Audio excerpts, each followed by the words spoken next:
Hare Krishna devotos, mis reverencias a todos, Jai Shira Prabhupada. Bueno, muchísimas gracias. Aquí estamos en el grupo de ISKCON Buenos Aires, de estas clases que hay a diario de Bhagavad Gita. Hoy vamos a estar con el Bhagavad Gita 8.23, capítulo 8, texto 23 del Bhagavad Gita, tal como es de su divina gracia, A.C. Bhaktivedanta Swami Srila Prabhupada.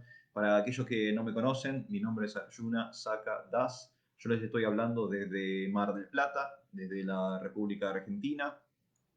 Y bueno, y el día de hoy estamos, como dije, con este estudio del Bhagavad Gita, específicamente del 8.23. Como siempre, muchísimas gracias a Chitrak Prabhu por la invitación. Es el encargado de invitar y de programar a los distintos oradores que van apareciendo aquí en este grupo. Gracias también a Narayan Rishi Prabhu por toda la cuestión tecnológica que mantiene andando este grupo tan bien, tan excelentemente bien. Y bueno, y gracias a todos ustedes que están ya del otro lado. Para el día de hoy, como dije, 8.23 del Bhagavad Gita, pero antes de introducirnos específicamente al texto del día de hoy, quería decirles algunas cositas. Por un lado, si tienen algo para comentar, si quieren opinar sobre lo que va a estar sucediendo el día de hoy durante la lectura, si quieren participar de alguna forma, ya sea dejando sus comentarios, sus opiniones y demás, bueno, pueden dejar todo ahí en este mismo grupo, en el tablero, donde aparece la cuestión de los comentarios. Bueno, escriben ahí y ahí pueden hacer sus dudas, pueden poner sus dudas, sus consultas, sus interrogantes, sus preguntas o simplemente dejar sus comentarios y sus opiniones. Yo cada tanto voy a ir chequeando la parte de los comentarios y viendo si alguien tiene alguna cosa para aportar. ¿Sí? Eso por un lado. Y por otro lado, antes de meternos específicamente en el verso del día de hoy, me gustaría recapitular y volver atrás algunos casilleros, volviendo sobre las últimas clases que se han dado aquí en este grupo con respecto al Bhagavad Gita. Excelentes clases, por si no los vieron, de Bhakinandana Prabhu, estuvo Karunya Nitai Prabhu también, ellos dos estuvieron en la seguidilla inmediata anterior al verso que yo voy a leer ahora.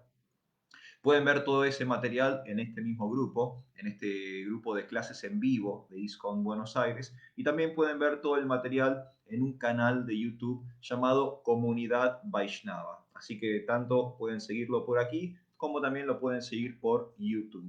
Y volviendo atrás, como dije, algunos casilleros, me gustaría retroceder en este octavo capítulo que estamos analizando y leyendo ahora todos juntos, alcanzando al supremo octavo capítulo del Bhagavad Gita tal como es. Hoy vamos a estar en el texto 23, pero me gustaría volver, como dije, unos dos versos atrás.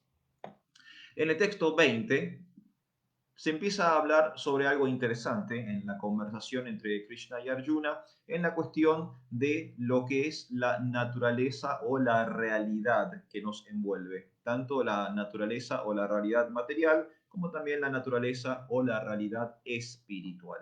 Y ahí tenemos entonces el 8.20 que dice lo siguiente: más existe otra naturaleza no manifiesta que es eterna y trascendental a esta materia manifiesta y no manifestada. Esta naturaleza es suprema y nunca es aniquilada. Cuando todo este mundo es aniquilado, esa parte permanece tal como es. Entonces aquí en el 8.20 del Bhagavad Gita tenemos a Krishna, a la suprema personalidad de Dios, hablándole a Arjuna acerca del mundo espiritual, acerca del reino de Dios, de aquel lugar permanente que nunca es aniquilado, que nunca es destruido. Luego en el texto 21, en el 8.21, tenemos lo siguiente: aquellos que los vedantistas describen como no manifiesto e infalible, aquello que se conoce como el destino supremo, ese lugar del que después de llegar a él nunca se regresa, esa es mi morada suprema. Y aquí una vez más, Krishna continuando en esta seguidilla de versos, otra vez está hablando acerca del reino espiritual, acerca de esa morada suprema, tal como él lo describe, este lugar donde es el destino supremo de todas las entidades vivientes y donde, como dijimos, no hay ningún tipo de aniquilación. Y justo en el verso anterior, al que vamos a leer el día de hoy, en el texto 22, se dice lo siguiente: a la suprema personalidad de Dios, quien es más grande de todos, quien es más grande que todos, se lo consigue mediante la devoción pura.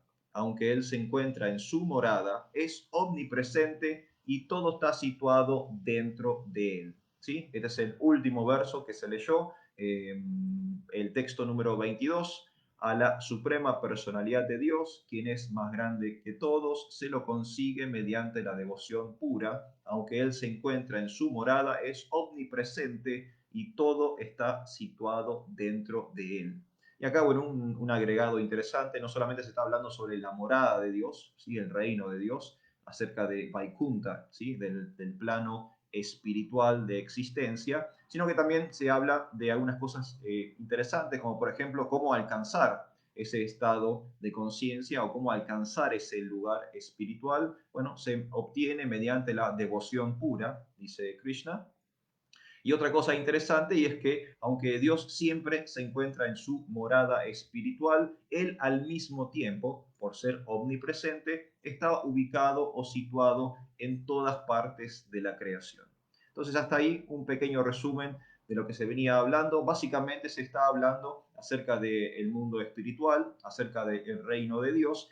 Y hoy, en el texto de hoy, en el texto 23, vamos a comenzar una nueva seguidilla dentro del diálogo, de esta conversación sagrada del Bhagavad Gita, y de lo que vamos a empezar a hablar el día de hoy a partir de este verso 23, que vamos a trabajar juntos en esta jornada, es cuál es el destino, hacia dónde están yendo las entidades vivientes que habitan el mundo material. O sea, básicamente, ¿qué pasa al momento de la muerte? ¿Qué pasa al momento de abandonar este cuerpo? Y es una seguidilla de varios versos. Nosotros vamos a dar el puntapié en el texto 23, pero después durante la semana seguramente otros oradores van a ir mostrando desde los otros versos los distintos ángulos o las distintas alternativas que tienen las entidades encarnadas en el plano material al momento de abandonar sus cuerpos o al momento de la muerte.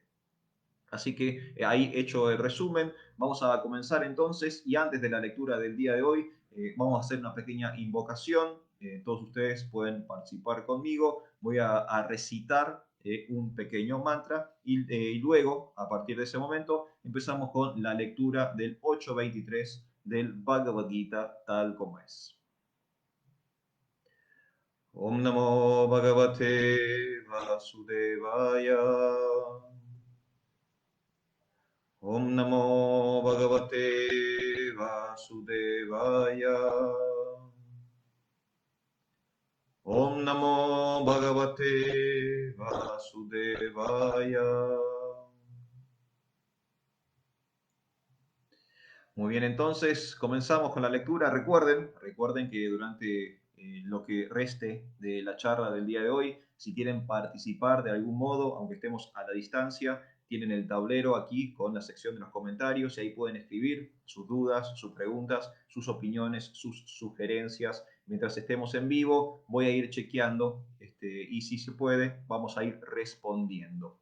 Así que empezamos, estamos en el 8.23 del Bhagavad Gita, tal como es, de su divina gracia, A.C. Bhaktivedanta Swami Srila Prabhupada, capítulo 8, alcanzando al Supremo, texto número 23.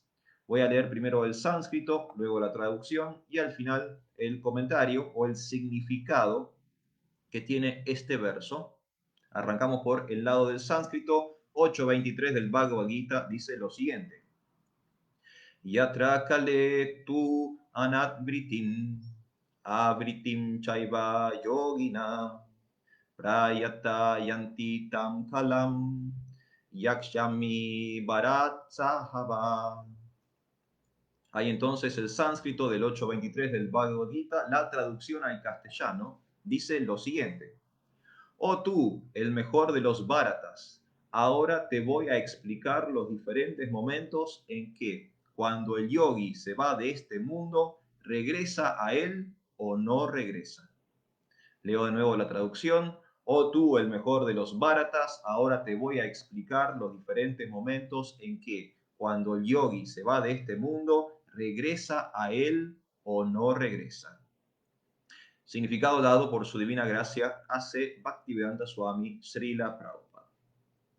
A los devotos puros del Señor Supremo, quienes son almas totalmente entregadas, no les importa cuándo van a abandonar sus cuerpos ni con qué método.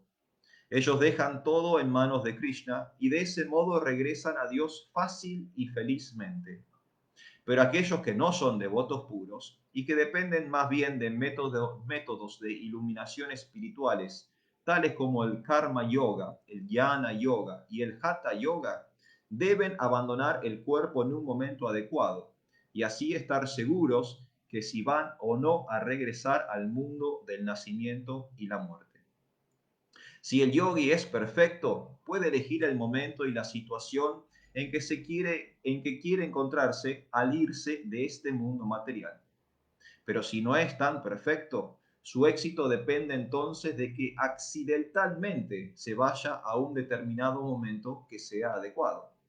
El Señor explica en el siguiente verso cuáles son los momentos adecuados para irse y no regresar.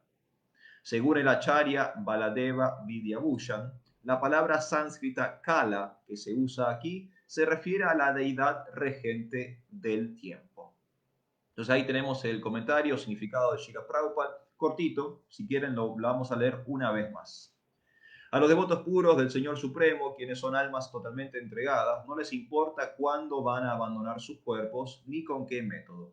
Ellos dejan todo en manos de Krishna y de ese modo regresan a Dios fácil y felizmente.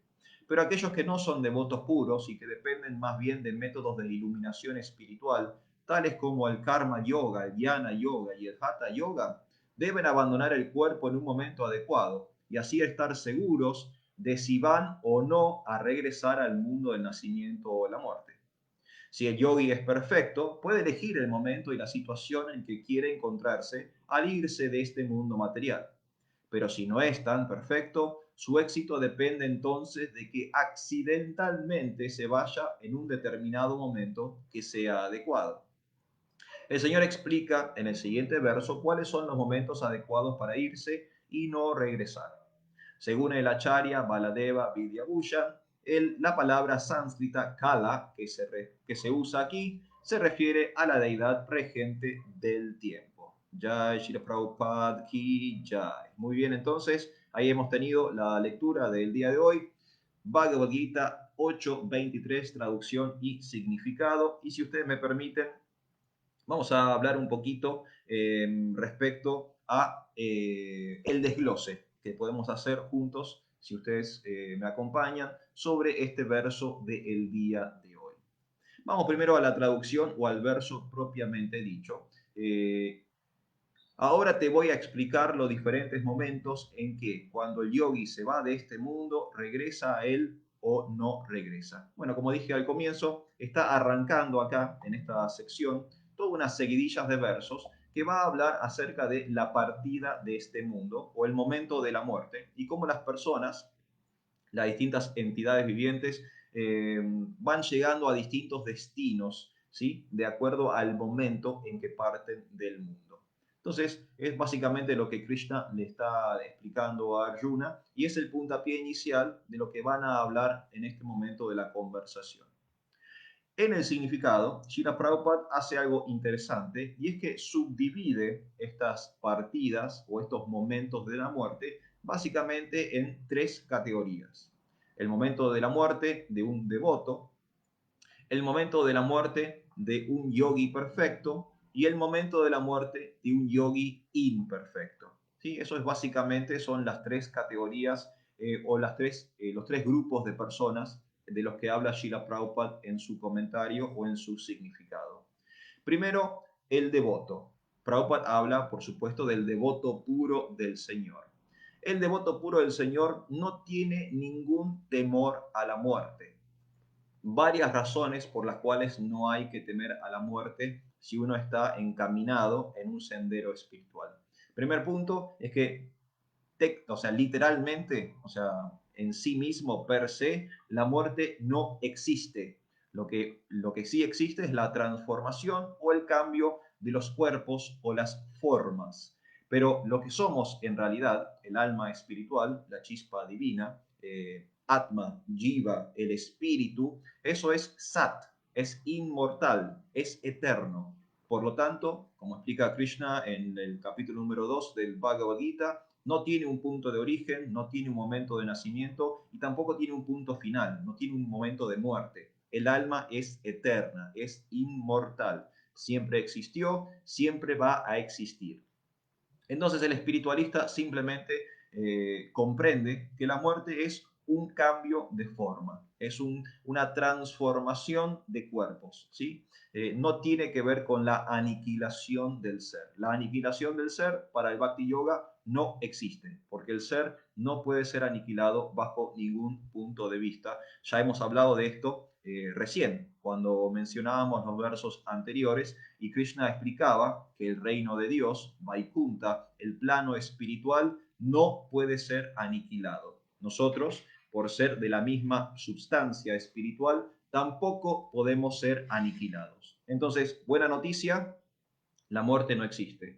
Lo que sí existe es un cambio de forma, es una transformación de los cuerpos. Pero el ser, el alma, la persona, lo que nosotros somos en verdad, eso nunca va a morir. Eso es inmortal, eso es eterno. Por eso, Prabhupada explica que al devoto no le preocupa la muerte, y estas son almas totalmente entregadas, y no les importa cuándo van a abandonar el cuerpo, no les importa cómo van a abandonar el cuerpo, no les importa a dónde van a ir. Estas almas están plenamente al servicio de Dios y esa debería ser nuestra cosmovisión.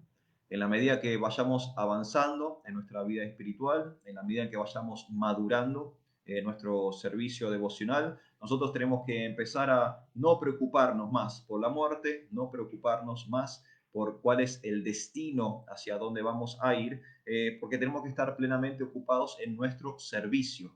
Y nuestro servicio devocional, como explicó Krishna en un verso anterior que hoy estuvimos resumiendo, perdón, nuestro servicio devocional nos asegura el destino supremo. Nuestro servicio, nuestro amor por Dios, la forma en que nosotros nos vamos a relacionar con el Ser Supremo, eso nos asegura un futuro glorioso, ¿sí?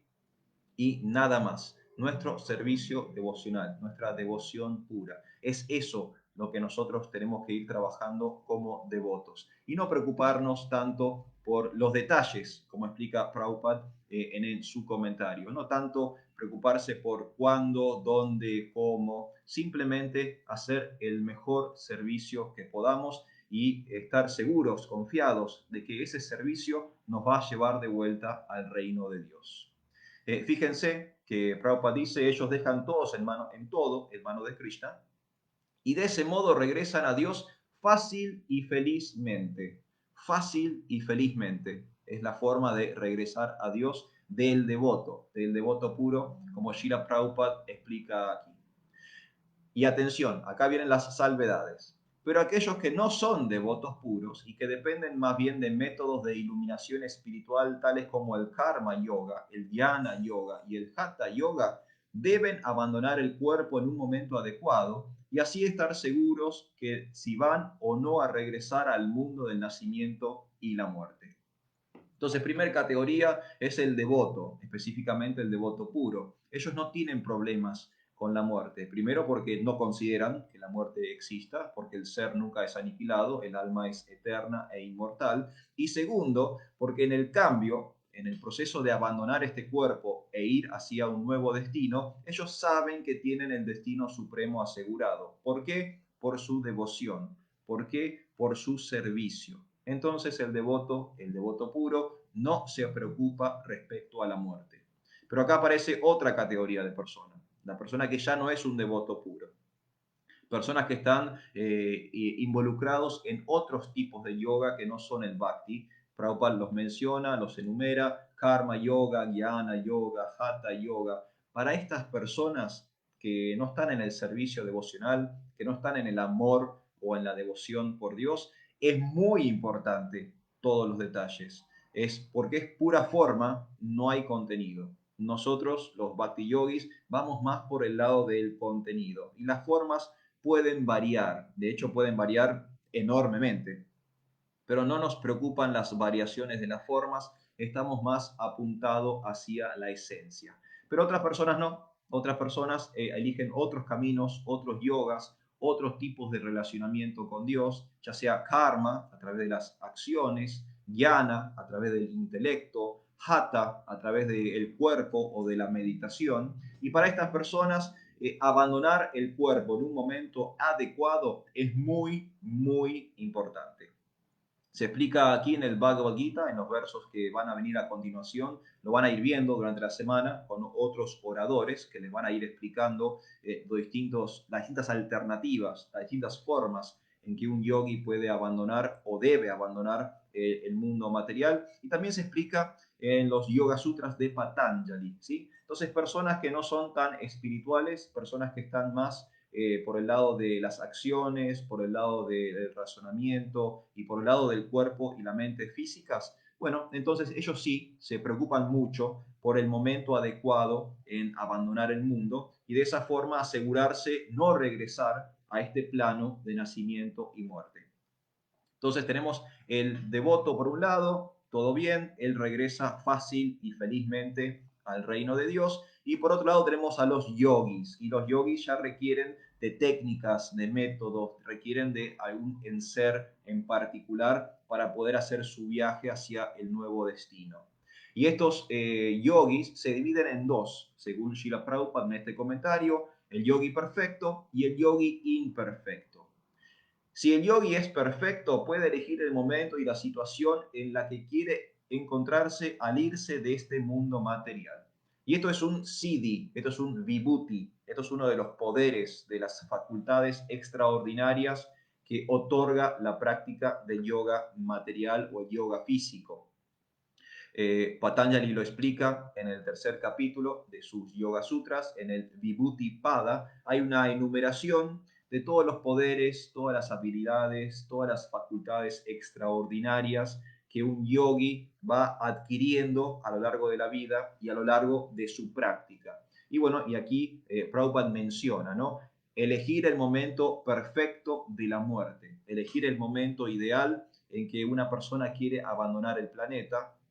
Nosotros tenemos experiencia de esto en el Srimad Bhagavatam, en el Mahabharata, ¿sí? Hay muchas historias de grandes sabios, de grandes yogis, de grandes munis, de meditadores, ascetas, que eran tan profundos en su práctica, en técnicas, lo que tiene que ver con el yoga físico, que ellos podían elegir el momento ideal, perfecto, para abandonar el cuerpo. Esto es, como dije, un vibhuti, un siddhi, uno de los poderes que otorga la práctica del yoga físico.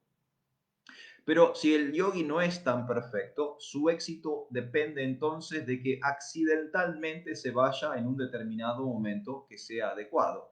Entonces, ahí ya, si no es tan perfecto, el éxito no está asegurado, ¿sí? Entonces tenemos al devoto, no tiene ningún problema con la muerte, sabe que la muerte en realidad no existe, es simplemente una transformación de cuerpo o un cambio de formas, y está chocho, está contento porque sabe que él feliz y fácilmente está de regreso al reino de Dios.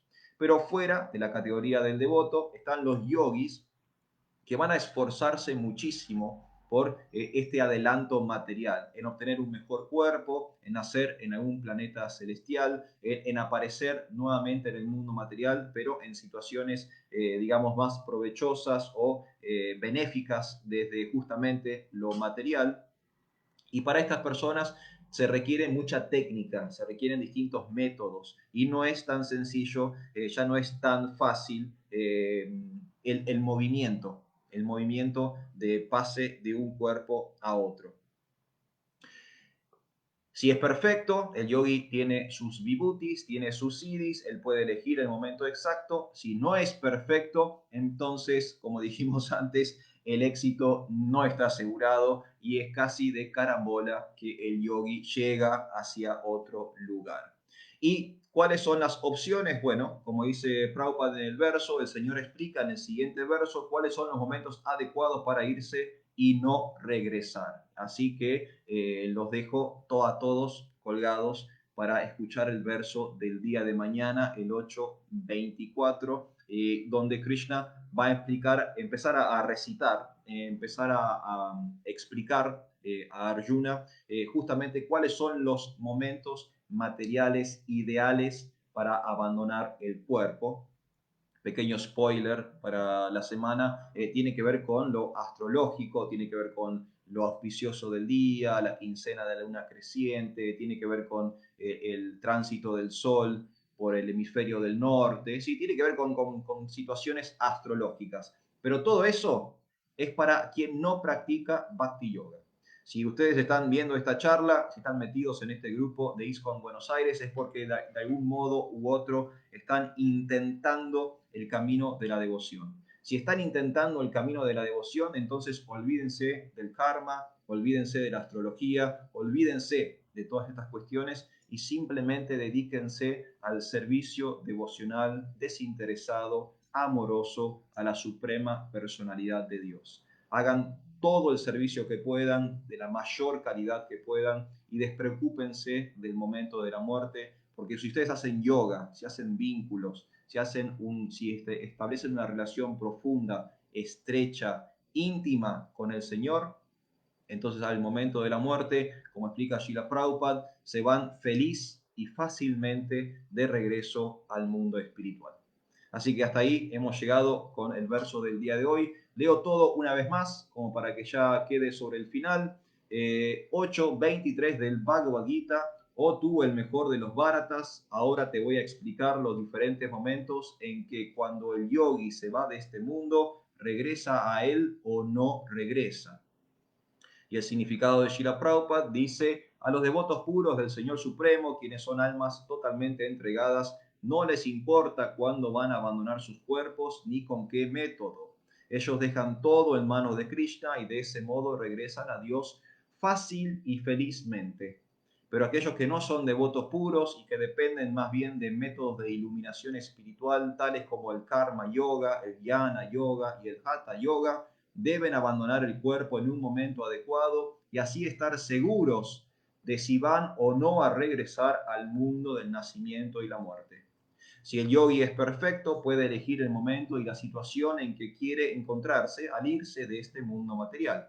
Pero si no es tan perfecto, su éxito depende entonces de que accidentalmente se vaya en un determinado momento que sea adecuado. El Señor explica en el siguiente verso cuáles son los momentos adecuados para irse y no regresar. Según el Acharya Baladeva Vidyabhushan, la palabra sánscrita kala que se usa aquí se refiere a la deidad regente del tiempo y sabemos que según el mismo Bhagavad Gita, Krishna es el tiempo, ¿sí? El tiempo es simplemente una manifestación o una expresión de la suprema personalidad de Dios. Gente, nos vamos retirando. Muchísimas gracias a Prabhu Chitrak, muchísimas gracias a Narayan Prabhu y muchísimas gracias a todos ustedes que están del otro lado. Recuerden que todo esto queda alojado en este grupo de clases en vivo de ISKCON Buenos Aires y también, si quieren, lo pueden chequear en YouTube en el canal Comunidad Vaishnava. Muchísimas gracias. Jai Shri Prabhupada, Hare Krishna, Haribol.